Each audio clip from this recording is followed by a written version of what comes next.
Next important topic is classification of legal rights. We know what legal rights are, so depending on what it is providing, to whom the right is given, there are different types or different classifications of legal rights. That again is a very important concept because you may expect questions from that part. And you need to remember at least 8, 9, or 10 different kinds of rights for the purpose of your exam. So the first category of rights that we are going to discuss is right in rem and right in personam. So what is right in rem and right in personam? Right in rem, the word rem, right? You can remember it as like remaining. Okay. Apart from you, whoever else is remaining, they will have an obligation. All right. That means you are having a right and someone else has to have a duty. So who will have the duty? Based on that, we have this classification.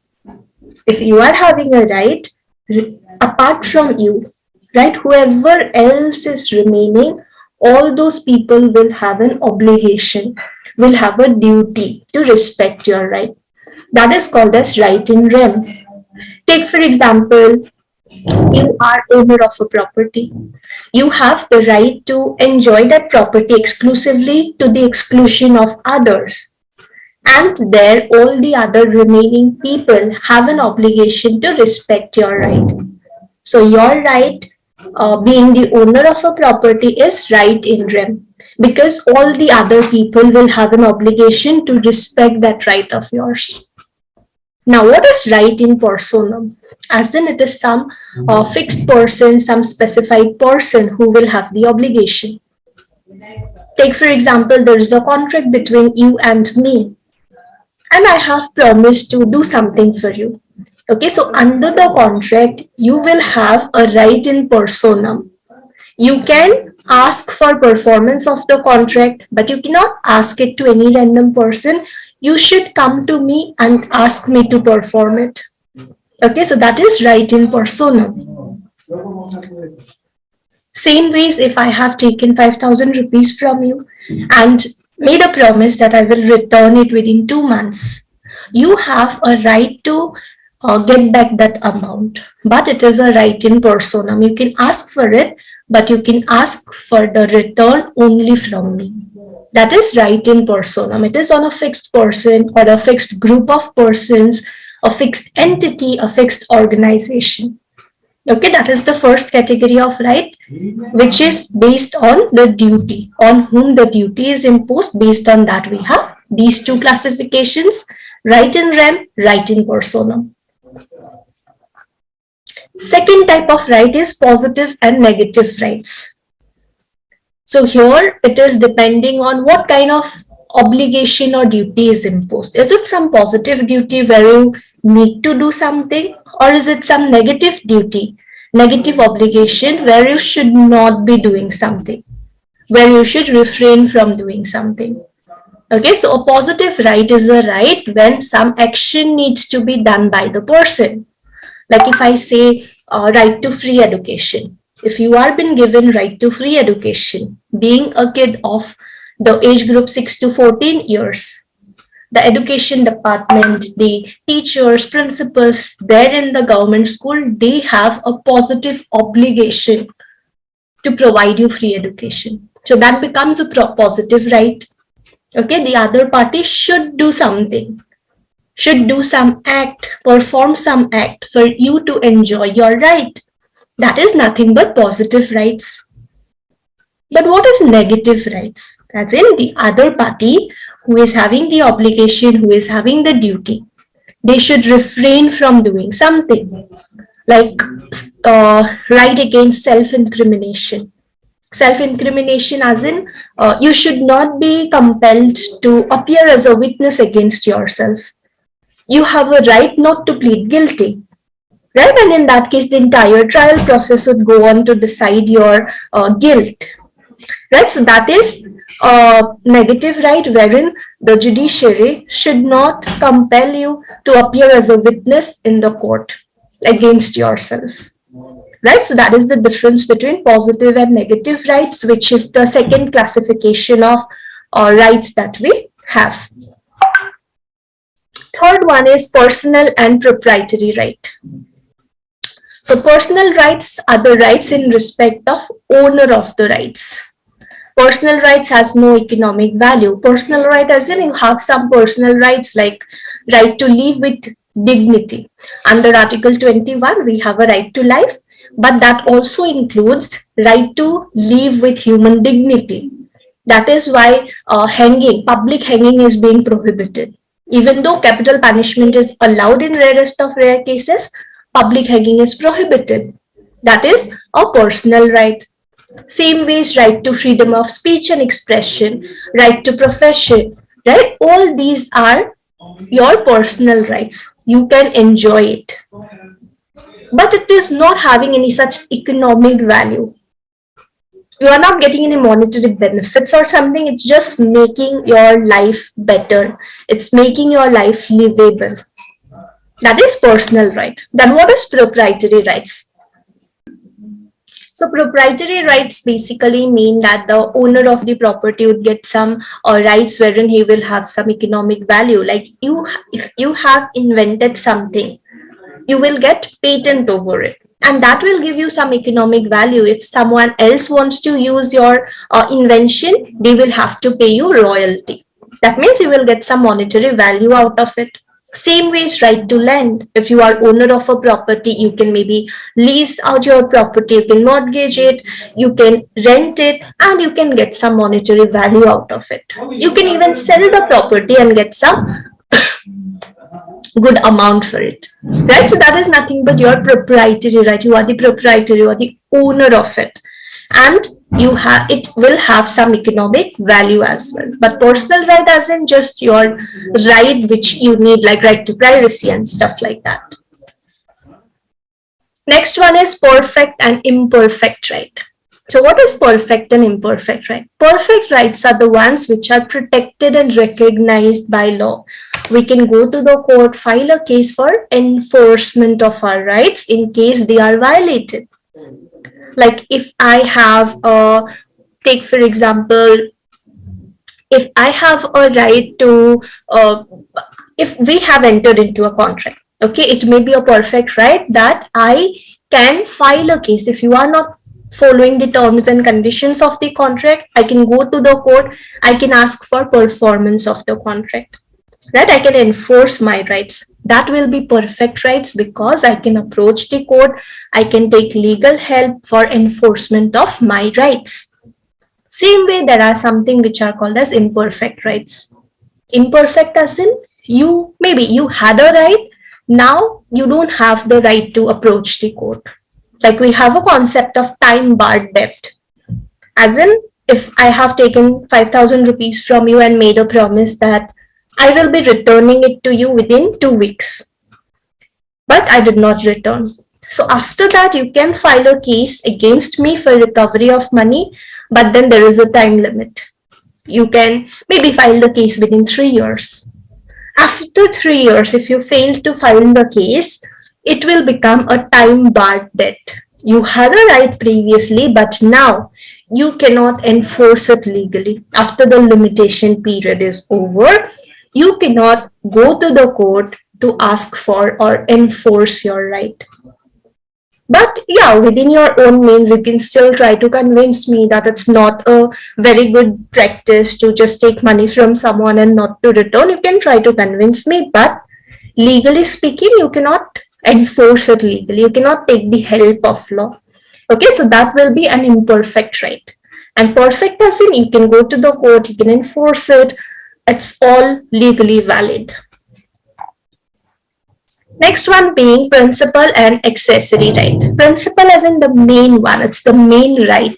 And accessory as in some rights which are coming from the principal right. From this main right which we have, some other rights are coming. Some other rights we are having. So principal rights are like, take for example, you are owner of a plot of land, that becomes your primary, that becomes your like principal right. From that principal right, you will have some other rights which will follow. Like you can say, right not to be disturbed by your neighbors. At night, your neighbors should not be playing loud music that you are not able to sleep peacefully, right? Your neighbor should not be creating nuisance, causing disturbance and stuff. That becomes your accessory right. From the principal right, all these are following. So that is like the next classification which we have, principal and accessory rights. Next classification is right in re alius and right in re propria. Re alius is the right available against the property of another person. Right? Someone else is the owner of a property, you are having some rights. Like take for example, right to easement. You may get a right to make some use in someone's property, right? Under property law we get this concept. So if you are having a right against the property of another person like easement, that will be called as right in re alius. What is right in re propria? It is right available in respect of one's own property. In your own property, what rights do you have? It results in absolute ownership.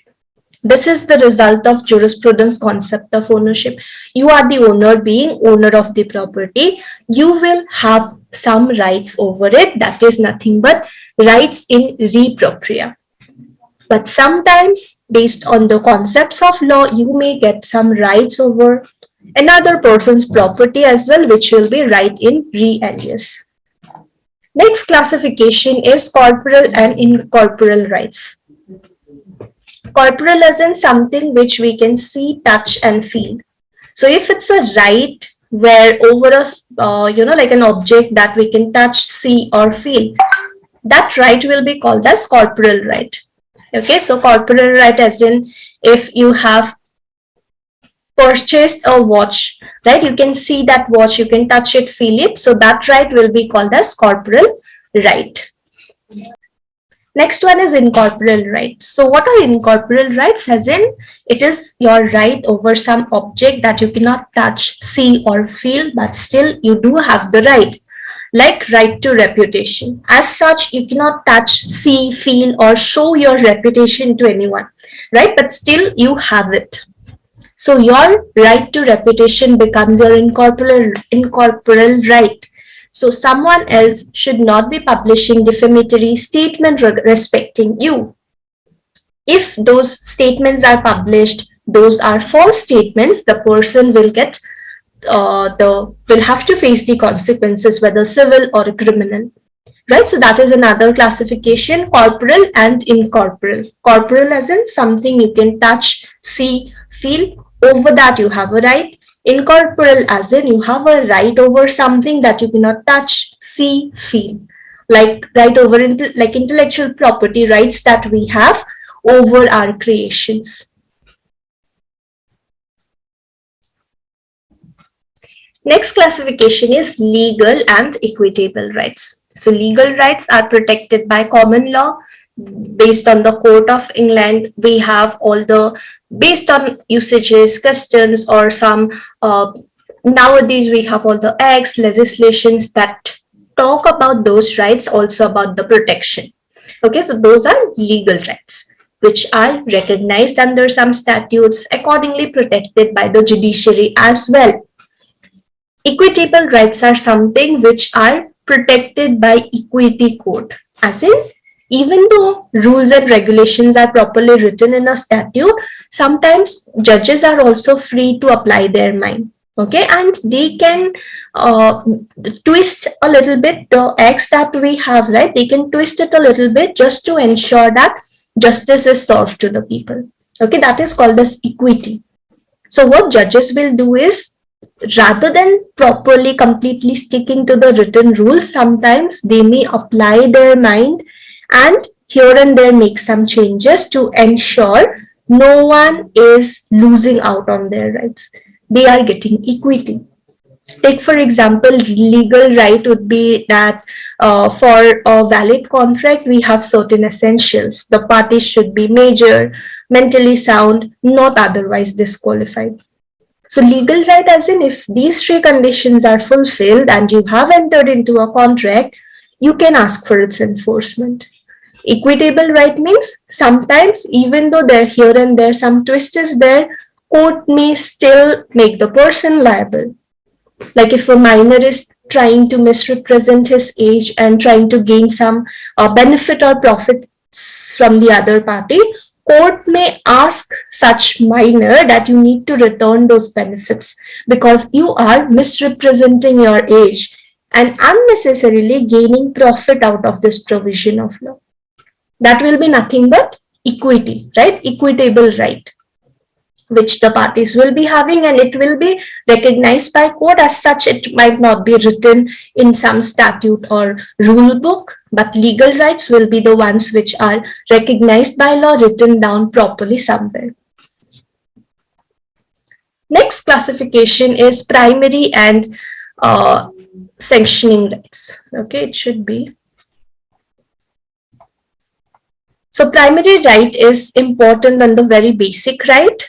These rights are independent in nature.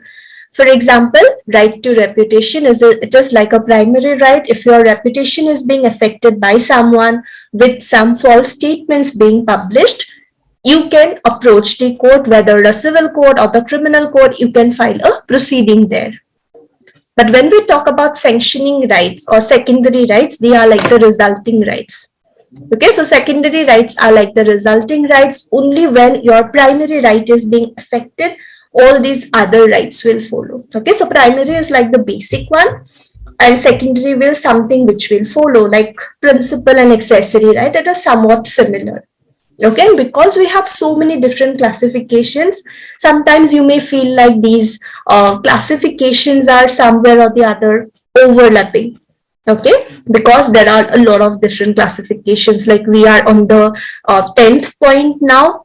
In every classification we have studied about two different rights, right? So there are a lot of different types of rights. So sometimes you may feel like two rights are overlapping, but still that's completely fine. Next one is private and public right. So public right is the right which is exercised by the state, like it is in general for the public, right? State will make the necessary arrangement for its enforcement, for your enjoyment, like right to vote, right to use a public road for your transportation. These are nothing but public rights. It's a public road, entire public can use it. Right to vote, anyone above the age of 18 years who has registered the name, that person is entitled to vote, right? So that is nothing but a public right. Private right is a right which is exercised by individual for personal benefit of the person.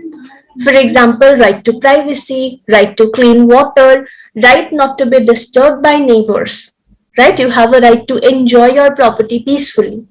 All these are nothing but your private rights. These will make your life better, or these will make your life livable.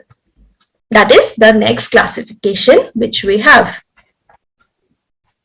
And the last one that we have is vested and contingent rights. So what is vested and what is contingent? Vested as in it is vested, it is given to you from the very beginning.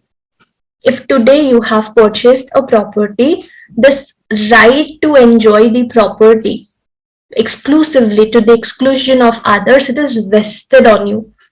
From that very moment, it is vested on you. Okay, so vested right as in something which is given to you, you can enjoy it from the point of time itself. Contingent right as in something which you may get, you may not get. Like take for example, I may say that if I'm able to generate enough profit in my business, maybe 20% more than the previous year, I will gift you a car. That is nothing but contingent right. You will get a car only if I am able to generate 20% more profit in my business than the previous year. Right? So it may happen, may not happen. There is possibility for both the things. That becomes contingent right, which will depend on happening or non-happening of an event. And that happening or non-happening will decide whether you will have a right or you will not have a right. Okay, so that is about the different classifications, wherein we discussed 11 classifications. Under that, 22 different types of rights. Right, so these are very easy. You can simply try to remember it with the name, like vested and contingent. What is the meaning of vested? Is like giving. Contingent as an like surety is not there. You may get, may not get. Like that, you can remember. It's a very easy subject, and this unit also is very easy for the point from the point of view of your exam. So that's about the different types of rights that we have in jurisprudence.